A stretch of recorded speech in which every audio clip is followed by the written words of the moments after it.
যেহেতু আমরা বিভিন্ন কারণে বিচ্ছিন্ন ছিলাম, দলের সঙ্গে সরাসরি সম্পৃক্ত ছিলাম না, বিভিন্ন জায়গায় চলে গেছি, আমাদের ঐক্যবদ্ধ করার জন্য একটা প্রয়াস নিতে হবে। যারা সাথে আহ্বান জানাবো, আপনি সবাইকে ডাকেন, সবার সঙ্গে কথা বলেন।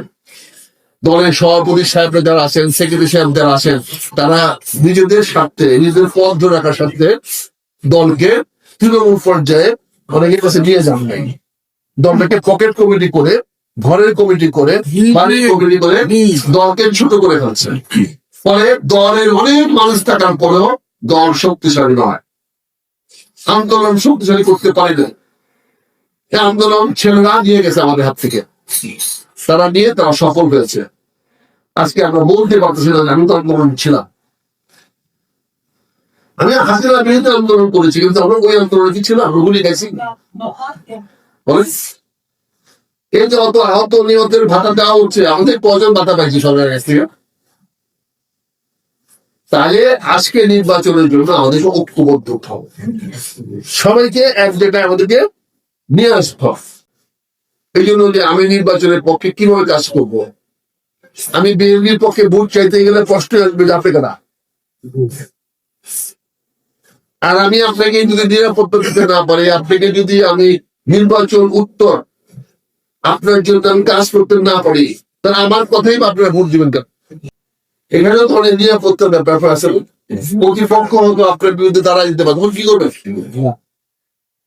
তাহলে আমি যে আপনাকে বলবো ভোটটা কেন দেন, দিতে গিয়ে যদি আপনার বিপদে পড়েন, তখন আমি কি বলবো?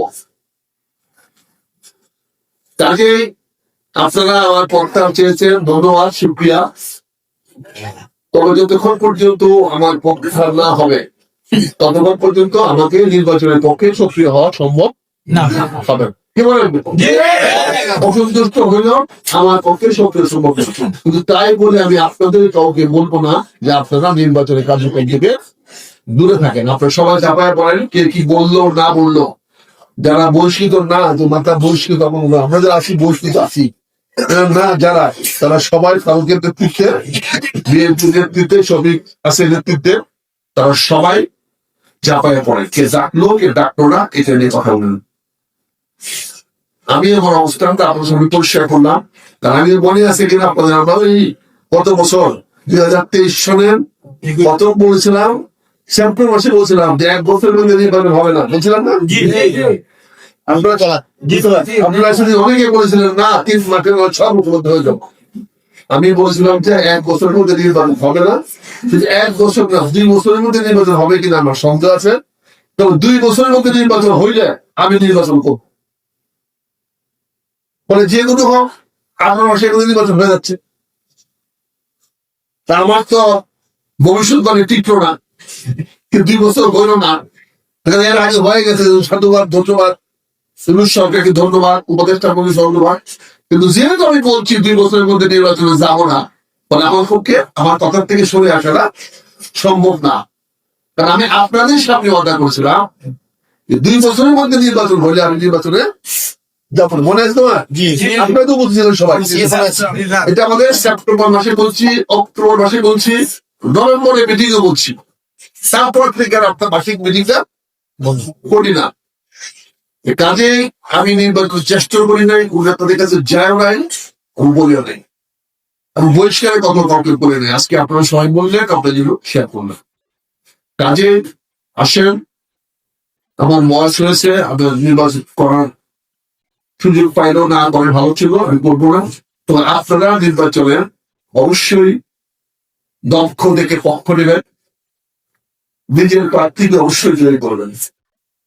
সবাই নিজের অবস্থা শক্তিশালী করেন।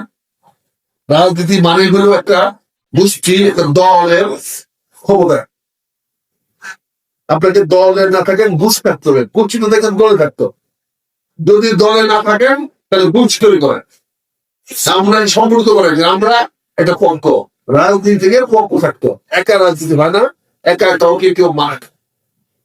আর আপনি যদি 5 জন 7 জন যে মতে হন না কেন, আপনার সঙ্গে ফেস করতে একটু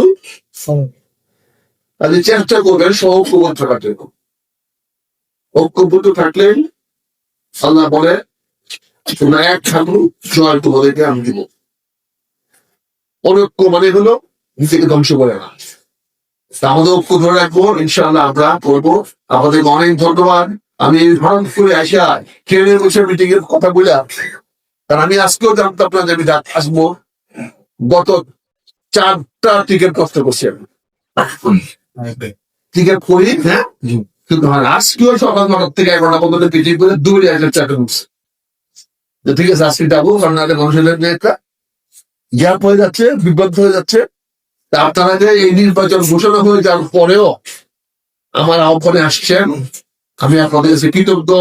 আপনাদের ঋণ আমি শোধ করতে পারবো। আমরা ধানের শীষের জয় চাই, অ্যাডভোকেট জালালের জয় চাই। আমরা ধানের শীষের পক্ষে, অ্যাডভোকেট জালালের পক্ষে। এ নিয়ে যেন আর দ্বিধা দ্বন্দ্ব কারো মধ্যে না থাকে। সবাইকে ধন্যবাদ, সবাইকে ধন্যবাদ, সাধুবাদ। আসসালামু আলাইকুম।